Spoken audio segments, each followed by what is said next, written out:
Listo, vamos. Muy buenas tardes amigos. Bueno, en primer lugar, para poder desear un feliz día a todas las mujeres de nuestro país y a nivel mundial, esperando que cada vez se cierren las brechas y haya más igualdad a ambos géneros. El día de hoy tenemos una entrevista bastante especial con un amigo que también a la vez hace mucho tiempo nos visitara aquí el año pasado, hace 2 años, Orlando Latorre, quien es árbitro y abogado especialista en contratación pública. ¿Cómo estás, Orlando? Y tu saludo a nuestros seguidores. Muchas gracias, Víctor Hugo. Muchas gracias. Agradecer la participación, la invitación en esta oportunidad nuevamente y tanto programa bien sintonizado. Quiero expresar mi saludo a todas las mujeres del Perú y del mundo.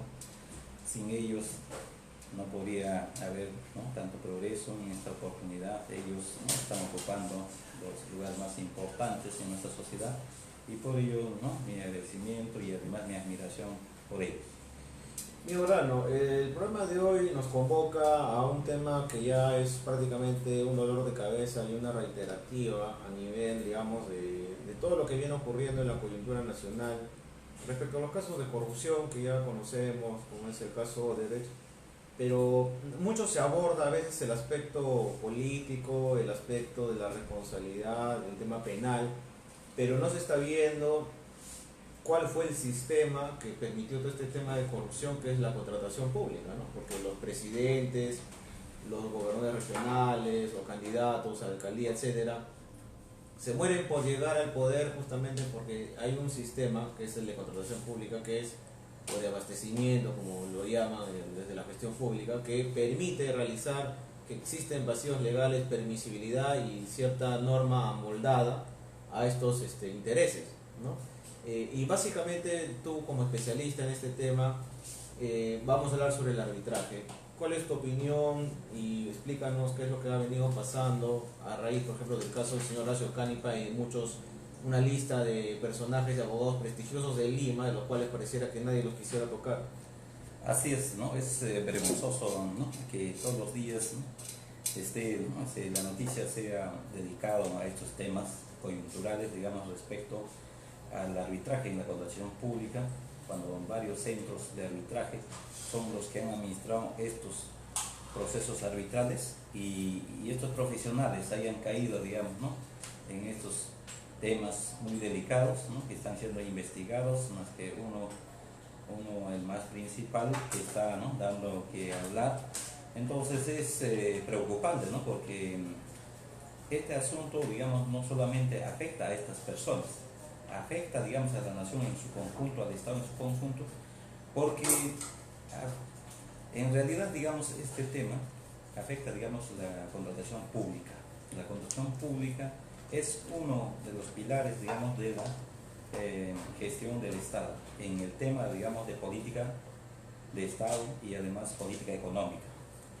Entre la política económica, a través de la contratación pública se activa la economía. Entonces, si se activa la economía, ¿qué empresas privadas, digamos, tanto nacionales e internacionales, podrían, digamos, en este contexto, digamos, poder invertir en nuestro país? Es una afectación negativa, digamos, hacia la economía de nuestro país.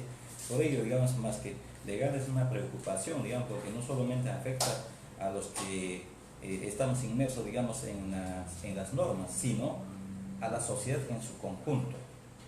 Puedo decir, digamos, que ¿no?, la corrupción siempre, ¿no?, ha estado presente, digamos, a lo largo de la humanidad en el Perú, sino que lo que ha pasado es que no se ha dado, no se ha sacado a la luz todos estos problemas, ¿no? Desde la colonia, digamos, ¿no?, después la república, la corrupción ha imperado. Otra cosa es que en el gobierno de Fujimori, digamos, algunos videos, audios, ¿no?, hemos podido, ¿no?, conocer de ciertas anomalías y ciertas corrupciones sistemáticas. Todo el tiempo ha existido corrupción. Esto es un tema social, esto es un tema antropológico que lo he señalado en una exposición, o sea, estamos hablando de un tema cultural. Ya la corrupción, digamos, ¿no?, nace, digamos, en la colonia cuando los administradores eran, pues, digamos, ¿no?, dueños, vamos a decir, propietarios del Perú, a través, digamos, de la colonización. El virrey, digamos, administraba todos los recursos en el Perú Y en tema de obras, por ejemplo, o de contratación pública, lo daba, digamos, al postor que era pues allegado a él o a sus familiares. Desde ese momento, digamos, una vez que se rompe, digamos, con la independencia y con una constitución que rige, incluso la Constitución de Cádiz establece, digamos, las formas de contratación pública a través del Ministerio de Hacienda. Entonces, cuando, digamos, ya estamos en la independencia en 1821 para adelante, entonces los gobernantes piensan, digamos, que seguimos en la colonia, piensan que el dinero público sigue siendo de ellos y pueden administrarlo de la forma particular que ellos piensan, pero sin embargo no es así. Digamos, el dinero público es de un interés general, no pertenece a nadie, pertenece a todas las personas. Desde ahí, digamos, se rompe este tema, digamos, que social, ¿no? El medio cultural. Entonces, a lo largo de estos casi 200 años, que vamos a cumplir 200 años en el 2021, este tema ha dado que hablar, pero nunca se supo cómo se manejaba. Siempre las autoridades tienden, digamos, a llegar al poder para poder manejar esos fondos y darse, digamos, ¿no?, ese pensamiento, digamos, esa idea de que con ello van a alcanzar, digamos, la gloria. Eso es lo que yo puedo señalar, digamos, desde el punto de vista cultural, digamos, y social, ¿no? Y todo el tema, digamos, legal está dentro del tema social. Bien, entonces nos has explicado más o menos cuál es el antecedente, que es, digamos, la forma en lo que se denomina en gestión pública patrimonialista, en la cual los funcionarios utilizan, digamos, el poder para poder favorecerse a sí mismos, ¿no? Y ahora, respecto a lo que es el arbitraje, ya viniendo a un tema actual, lo que ha ocurrido con, tú mencionabas, los varios abogados prestigiosos y que de alguna manera están implicados. ¿Cómo analizas este tema? ¿Qué es lo que nos puedes decir? ¿Cómo han utilizado el arbitraje tú como árbitro, especialista en contratación pública, para favorecer con determinados lados a estas empresas corruptas? Bueno, esas empresas corruptas, digamos, no tanto, digamos, en coordinación, digamos, con los funcionarios, ¿no?, altos funcionarios del Estado, han creado un sistema, ¿no?, mediante el cual los árbitros, digamos, que trabajan correctamente no podíamos estar en estos círculos. Como hemos visto, digamos, ¿no?, los árbitros que integran y están, digamos, ahorita en el ojo ¿no?, de todo el mundo, de todo el Perú, digamos, en las noticias, estas personas, digamos, han integrado grupos. Pero sin embargo, también, digamos, dentro de ese grupo existen árbitros, digamos, personalidades, digamos, ¿no?, honorables. O sea, digamos, por un tema, digamos, de coyuntura también les han arrastrado, pero sin embargo, ya la justicia, digamos, se encargará, digamos, ¿no?, de poder investigar y si son responsables de castigarlos, ¿no? Porque este tema, digamos, del arbitraje, en esos montos, en esos procesos grandes, digamos, eran ciertas personas, digamos, allegados, digamos, al poder, o allegados, digamos, a las empresas grandes que, bajo el principio, digamos, ¿no?, de que las partes son los que nombran a los árbitros, han sido designados y luego estas dos personas designaron al presidente. De esa forma han manejado los arbitrajes. En algunos casos, digamos, ¿no?, los fallos, en pocos, han sido, ¿no?, a favor del Estado, ¿no? Entonces, en estos casos también no hay que decir, digamos, que todos los árbitros, digamos, que han estado en esa lista han fallado a favor de Odebrecht, ¿no? Son poquísimos los que se han, digamos, ¿no?, se han alejado de esa línea de pensamiento, ¿no? Bien, también lo que trae, digamos, preocupación es la forma en cómo han sido actuando y se han creado otros mecanismos legales que de una manera han favorecido, ¿no? O sea, utilizar, a pesar de con las nuevas modificaciones que han habido, del que ahora es el arbitraje institucional, ¿qué otras modificaciones importantes encontramos en la ley y reglamento de contrataciones? Sí, las modificaciones han sido, digamos, ¿no?, desde la unificación de la contratación pública, digamos, de bienes, servicios, consultoría y obras, ¿no?, ha habido importantes modificaciones. Bueno, cada vez, digamos, ¿no?, de acuerdo, digamos, al gobierno de turno. Eso sí, siempre lo he señalado, digamos, cada gobierno de turno, para aplicar, digamos, la política económica que he señalado, porque, digamos, la contratación pública es la que mueve, digamos, la economía dentro de un país. Ellos han modificado las normativas conforme ellos, ¿no?, piensan que con esa actividad se va a, ¿no?, activar la economía. Por lo tanto, los principales e importantes modificadores en estos tiempos ha sido, digamos, que los laudos arbitrales, ¿no?, para poder ser, digamos, ¿no?, a poder ser elevado, digamos, al Poder Judicial en una anulación, sea, digamos, autorizado por el titular, no sea solamente decisión del procurador o la defensa del Estado, sea autorizado por el titular, y a la vez este titular, si es una OPD, tiene que estar autorizado, vamos a decir, al ministerio donde pertenece. Si es un ministerio, tiene que ser autorizado por la presidencia del Consejo de Ministros. Por lo tanto, digamos, estamos señalando, digamos, que los laudos son inapelables. De repente, en este sentido, digamos, ¿no? Que en 20 días, digamos, para, ¿no?, anular el laudo, también podría haberse, digamos, afectado, digamos, si en el Estado en 20 días no aprueban, digamos, ¿no?, el titular, ¿no?, con tanto burocracia, en 20 días sería de repente irresponsable, digamos, ¿no?, de parte, digamos, de la norma, vamos a decir que en 20 días puedan, digamos, sacar una resolución, sí que estamos de acuerdo, para poder elevar, digamos, al Poder Judicial el caso, ¿no? Entonces vemos, digamos, de que ya los laudos, digamos, en sede arbitral ¿no?, van a poder ser declarados, digamos, de cosa juzgada, ¿no? Claro, entonces, ¿se puede recurrir en la vía judicial o ya no? Sí se puede recurrir, pero son 20 días para que autorice el titular de la entidad. Imagínate, digamos, ¿no?, en el titular de la entidad, ¿no?, en caso de gobiernos locales, municipales, e incluso es el consejo. Entonces el consejo, para debatir un tema en 20 días, de repente no pueda, digamos, llegar, digamos, a esa fecha. Entonces eso es lo que me preocupa a mí, los plazos, ¿no? Pero sin embargo, si los laudos, digamos, ¿no?, deben ser anuladas, son aquellas, digamos, que el procurador o los especialistas tienen que revisar, tienen que analizar. Tampoco es recurrir por recurrir. Eso es lo que ha pasado. Esta modificación lleva, digamos, porque los procuradores, digamos, elevan, digamos, ¿no?, todos los laudos, o sea, digamos, presentan recursos de anulación, en el sentido, digamos, que ellos por norma, digamos, por la ley, digamos, de defensa del Estado, están obligados, digamos, a agotar todas las instancias. A pesar, digamos, de que no tienen razón, solamente por esa responsabilidad elevan. Entonces, por lo tanto, en este caso, ya, si no lo elevan, digamos, ¿no?, si no analizan, si analizan que no es, digamos, ¿no?, idónea elevarlo, tampoco ahora, digamos, por la normativa ya no van a ser responsables los procuradores. Por lo tanto, digamos, les dispensa a los procuradores, digamos, decidir en qué momento, digamos, elevar, no agotar la vía como señala esta norma, digamos, de defensa del Estado, ¿no? Bien, Orlando, es importante lo que tú mencionas. También tu producción intelectual es interesante, importante. Yo recuerdo hace muchos años, cuando estudiamos la maestría, tú me regalaste uno de tus libros, ¿no? Sobre el primer libro que Así es, publicado, ¿no? sí, así es. Y ahora, ¿cómo vamos con el tema académico? A veces Bueno, muy poco valorado a veces en este país, pero importante porque siempre es bueno contribuir, digamos, al progreso a través del conocimiento.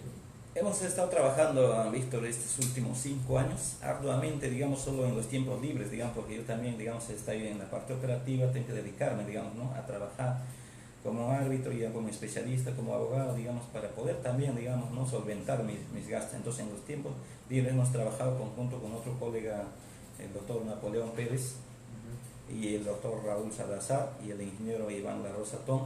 Hemos trabajado, digamos, un compendio de libros, digamos, unos manuales especializados, digamos, separados, vamos a decir, hemos dividido en bienes servicio, contratación de bienes servicio para funcionarios del Estado y bienes servicio para proveedores, consultoría y ejecución de obras para proveedores y consultoría de obras para entidades públicas. O sea, separando la norma, digamos, cuáles son los deberes y las obligaciones de los funcionarios públicos y cuáles son, digamos, de los funcionarios. De todos modos, ahí están los instrumentos legales por los cuales también se cita todos los pronunciamientos del ente rector y además también aquellos procedimientos sancionadores, digamos, de Contraloría General de la República a través del Tribunal de Responsabilidades, ¿no?, administrativas, ¿no?, Tribunal Superior de Responsabilidad Administrativa, mediante el cual hay precedentes mediante el cual sancionan a funcionarios por hacer o no hacer una cosa. Entonces ahí se les señala, digamos, puntualmente cuál es lo que no debe hacer, cuál es lo que debe hacer. Por lo tanto, estos libros, digamos, van a ser importantes y ya están en la imprenta. Muy pronto estará, digamos, ¿no?, a disposición del público.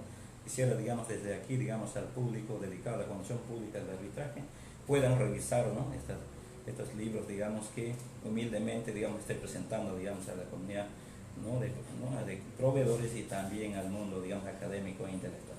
Bueno, Orlando, muchas gracias. Gracias por también el aporte que estás haciendo en materia de contratación pública. Son muy pocas personas que escriben en este campo. Mira, es algo paradójico, es algo extraño, ¿no? Siendo, como tú bien mencionaste, el campo que mueve prácticamente la economía del país, porque básicamente de todo lo que en el Perú se mueve básicamente es inversión pública, ¿no? La inversión pública atrae la inversión privada, ¿no? Sin inversión pública nunca va a haber inversión privada. Sin embargo, hay muy pocos especialistas en ese tema, hay muy poca gente que escribe sobre eso, ¿no? Distinto a lo que pasa en Chile, en Argentina, en Europa, ¿no?, que es uno de los pilares principales. Acá pareciera de que es el sistema de contratación pública muy pocas personas o lo quieren tocar, y sobre todo los gobernantes no quisieran meter la mano porque ahí existen muchas series de vacíos legales y deficiencias normativas, ¿no? Que han permitido todo este sistema de corrupción que ha habido en el Perú, ¿no?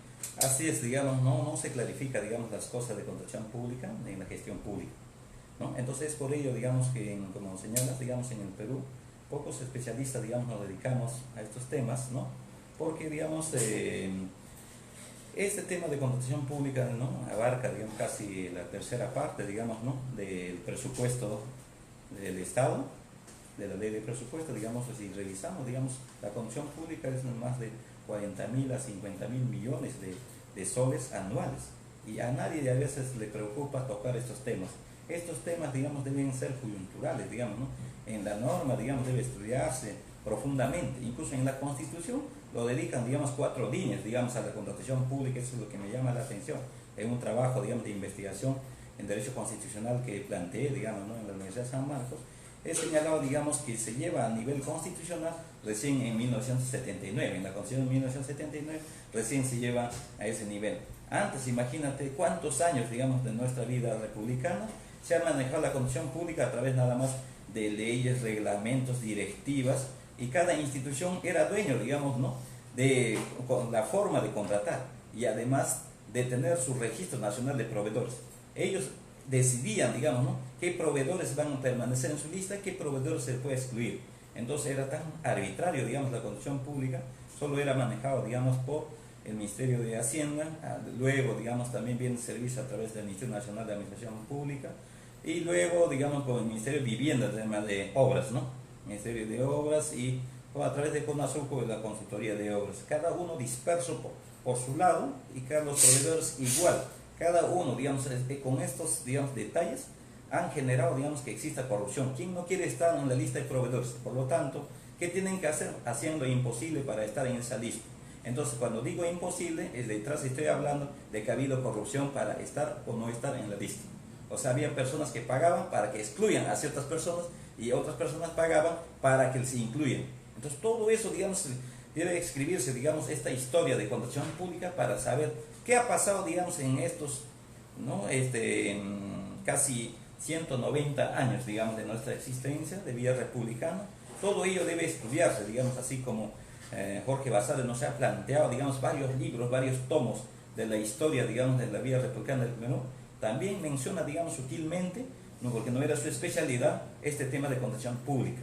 Pero debemos estudiar, los especialistas debemos dedicarnos y mostrar, digamos, ¿no? Y luego buscar los mecanismos necesarios para poder frenar, digamos, de que esto se haga, digamos, ¿no? Una limpieza total, y atraer, digamos, la inversión pública, digamos, ¿no? A través de empresas extranjeras y a través de empresas privadas que no quieren ingresar, digamos, a la contratación pública porque saben, digamos, que todo es corrupción.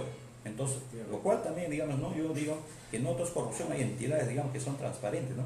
A través del gobierno electrónico. Yo sugiero, digamos, que debe implantarse, así como se ha hecho en esta normativa última, a través, digamos, todas las propuestas deben presentarse a través de la plataforma, electrónica. El tema del principio de transparencia. Principio de transparencia a través de plataforma. Luego, digamos, se está subsanando las ofertas, digamos, que se presentan por mesa de partes, para poder favorecer a uno o a otro. Efectivamente, Orlando. Bueno, yo quiero agradecerte por tu tiempo, y bueno, también felicitarte por los trabajos que pronto van a salir. Y bueno, será hasta otro próximo programa, un próximo viernes. Gracias, Orlando.